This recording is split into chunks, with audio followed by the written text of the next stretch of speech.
Welcome. This is the Queen of Clovers readings, cartomancy readings. I am a cartomancer, Bridget. And just got this brand new deck. It is, literally just opened it from the lovely shipper from Amazon.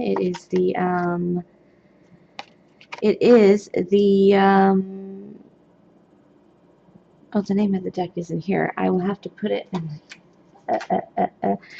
It's basically the Celtic Myth deck by Culturelan. The artwork has a little poem here, and it says, a handful of art is better than a handful of gold. Let the secret desire of your heart be its pulse. A man cannot force good fortune, and it can be gotten without forcing at all. Beautiful, beautiful quotes, beautiful Celtic myth deck.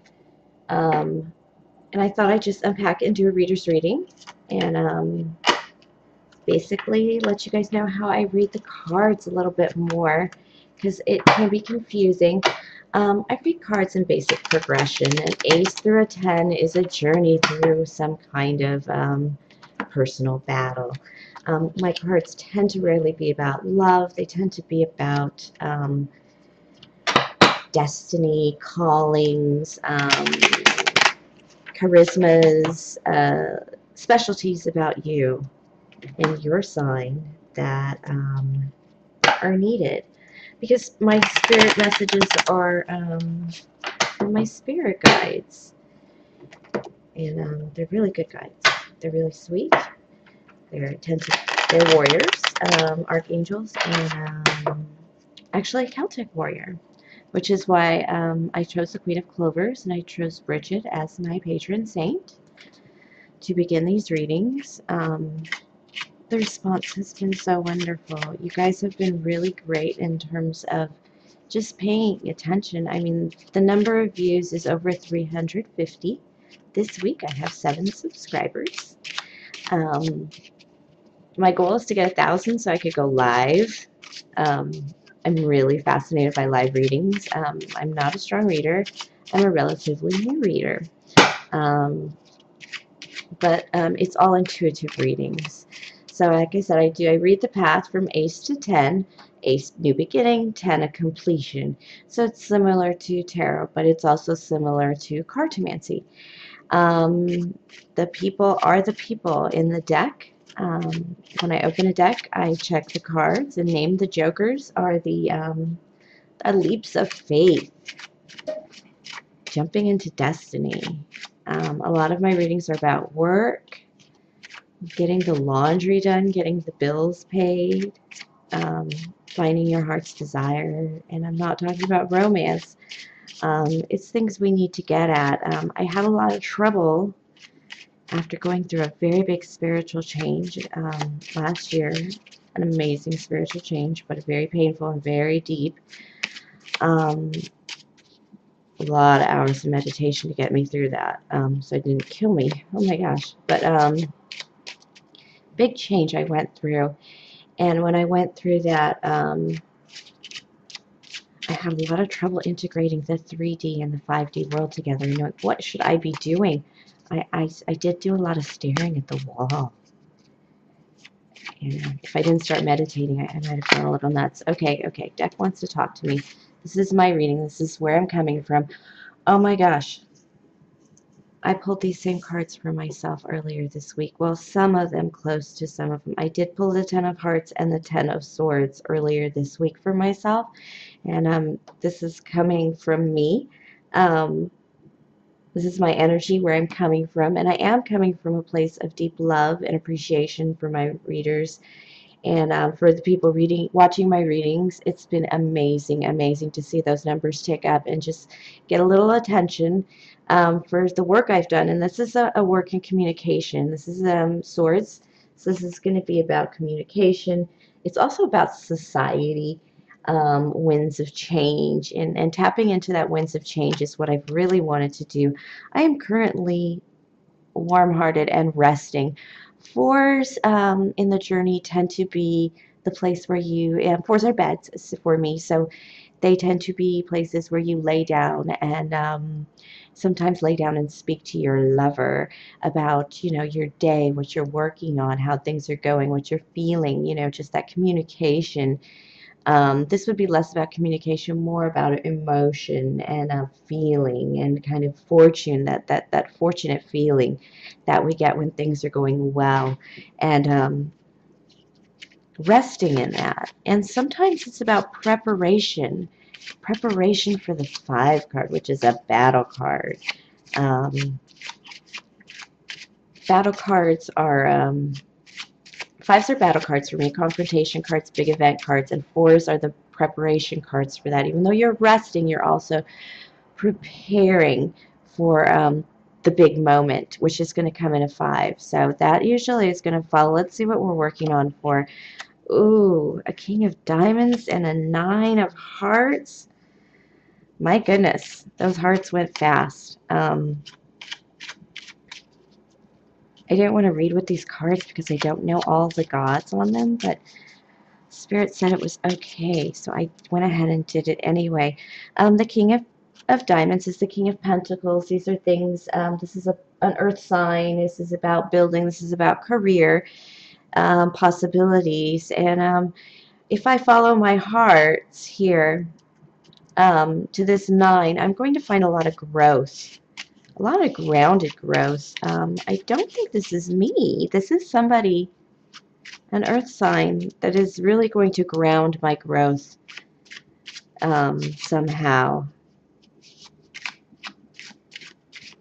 in whatever I'm experiencing. I feel like it's not a boss, but like representation.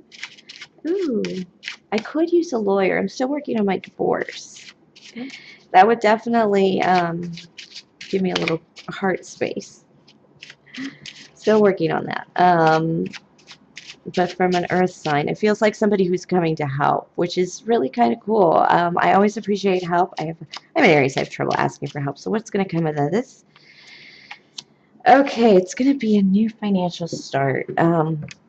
A new grounded start. This is good because I'm really concerned about foundation in this channel that I've started, and I'm going to get some support from an earth sign in this channel and what I'm working on, and putting my heart into it more, so I don't have to put as much technical aspect into it.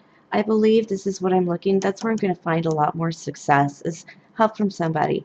An earth sign, somebody who's a little more grounded, who understands maybe the aspects of it, so I can keep my soul into it more. That's really what I see with that. All right, leap of faith, and it is upside down. Oh dear. This is what's the advice of the week for me. Okay. It's going to be a meditative time for me right now. I have already taken this leap of faith. I do know that for sure in starting this channel. 7 of spades. 7s are about being all up in your head. 5s are the battle. 6 is the victory. You must win the battle to get to a 6. That's why it's a victory card. Otherwise, you got to go back down and start the journey over, number back up.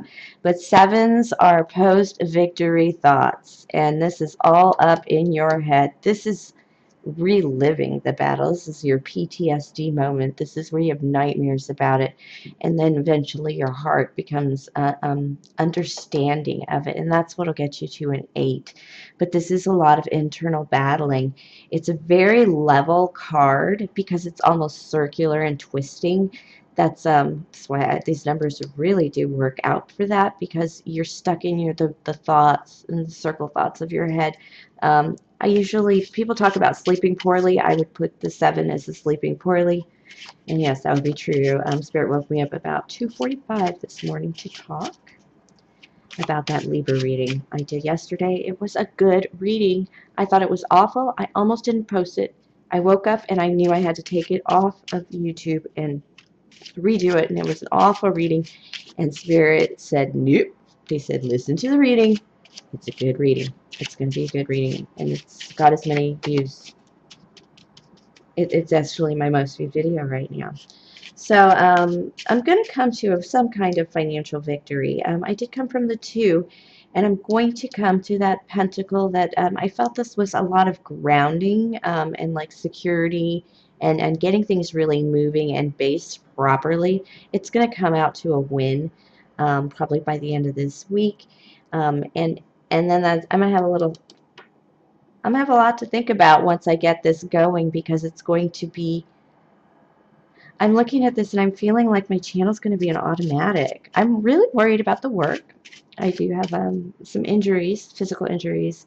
As I mentioned, I have had surgeries, many of them that I haven't mentioned, that just make me fearful. My Laker channel was really hard to do. The energy was really hard to maintain. I missed a lot of games, and I was really just not certain I could do this. But every time I do a reading or a video, I am energized still, re-energized. So I'm becoming a little addicted to reading the cards and listening to spirit and trusting. So I am feeling stronger, and that's really what happens when we do that. And that's what my readings are all about. It's about the birth and the invention. What do you have in your heart to make, you know? You'd be surprised the nonsense we make that changes people's lives. I mean, that jar opener thing I see on TV. One is a cloth you use to open, and one is like this thing you jack on there and twist. And man, when you live alone and can't open a jar of pickles, it's kind of sad. So it's nice to have something. I needed a lot of independence after my divorce to find my destiny and my calling. So I kept wanting to know why Spirit didn't want me to work on my screenplay. That's what I want to do. That's my dream. And Spirit wants me to work on my cards. So that's how I do my readings. I don't have a lot of people in my readings, and I also like to see a lot of fire in my readings. So because I'm an Aries, so when I do sign readings, I like to see a lot of energy of their own, and that comes from your the Clovers are fire. So there's not a lot of fire in this reading, but I am feeling really lovey-dovey and warm-hearted. I do feel like a hippie right now with everything that's going on. This earth energy might not even be a person. It might be a grounding energy in terms of I do want to ground this channel royally. I do want to put a really strong base here so that when people come to my channel, they do find a little guidance and maybe a little thought. Sometimes when I read the cards and I feel like I'm a little too general, Spirit really encourages that. And because it's Spirit really encourages me to be general sometimes, or to kind of speak in more broad strokes, because of the fact that it reaches people certainly in different ways. And sometimes you just need to hear something from somebody else or in a different way to get the message that Spirit's trying to give to you personally, as opposed to a general reading. That's a lot to take in for a Thursday night. I will be starting up my readings for next week, so I probably will not post until Sunday night again for the readings. I might just bust out one of those dream readings for another sign, Pisces probably, because they do have a lot of views. Thank you so much for helping me meet my marks, everyone. And I do hope you enjoy the channel, and I hope you find something in it. I am putting my deepest heart in there, and I do feel this is, I have been called to do this, and it is my passion, my love, my conflict, my project, you know, my fire project. And I do feel, I'm still a little nervous about it. I'm not going to lie. I am all up in my head and spinning, and I'm not sleeping very well, but the Spirit has reassured me, and I understand when actors say they don't watch the movies they make now, because I really, listening to my readings, listening to my voice, I just want to cringe. I totally sound like an adult when I speak in my own head, and then when I listen to my readings, I just sound like a teenager. And I'm 41. I'm 41 years old, in case you didn't know. And I did have a 17-year marriage, and I have a 21-year-old child. So, yeah, I'm not small potatoes, but I am learning a lot, and I did need this evolution of cards to kind of get me through the week and feel reassured by spirit and listen to those spiritual messages about a little more than romance and love and enemies and dealing with people. Those are big, big items, but I feel a lot of us are just feeling the need to reach out to spirit for our charismas. It's a very Catholic word about your gifts. We all have gifts that we should be using to really just bring spirit into the world. Nobody's asking you to recruit for the church or for my channel or what have you. But what we are asking is that Spirit does ask that you use your gifts for the good of man and all that. And most people um, want to do more than just donate, you know, $5 or $15 or whatever when Hurricane Katrina comes through. So, and this is what my readings are kind of answering a little bit more. And I hope they make sense, and I hope everyone's finding a message from there. I am connecting with my Libras so much. I do love that so much because I don't know a lot about Libras, but I am learning a lot about you now. Go ahead and comment, like, subscribe. Please donate to my channel. This is definitely in lieu of a second part-time job. Not that I have the energy to do that. I apparently have oodles and oodles of energy to do this. I'm just noticing a lot of circles here too. I'm going to keep an eye on that with these cards. The shapes of the cards are very meaningful to me. These circles, these completion cards, these strong, strong cards. Because nines are growth. Nine is sitting in the chair. And it's like fours are beds, nines are chairs, but it's the chair you sit in when you think, my goodness, this is my work, this is my meaning, this is why I went through the ace and I fought the five and I, you know, thought through the sevens and you know, all that business got me here to this nine of hearts, to this nine of emotions, of people, of love, of water, and of cups, as it were, and it's that evolution of moving through space and time, which is just, you know, so flexible. That's where I needed guidance when I was struggling and beginning to learn cards, and that's where my readings go. So I hope they're everything you need, and I will be putting up the new weekly readings every week, and I'm going to try my hand at monthly readings, but I want to get another deck for clarifiers. And those will be like 20-minute readings, kind of like this reading. All right, thank you for listening, and this is Queen of Clovers, and I am Bridget, your cartomancer. Thank you again for watching.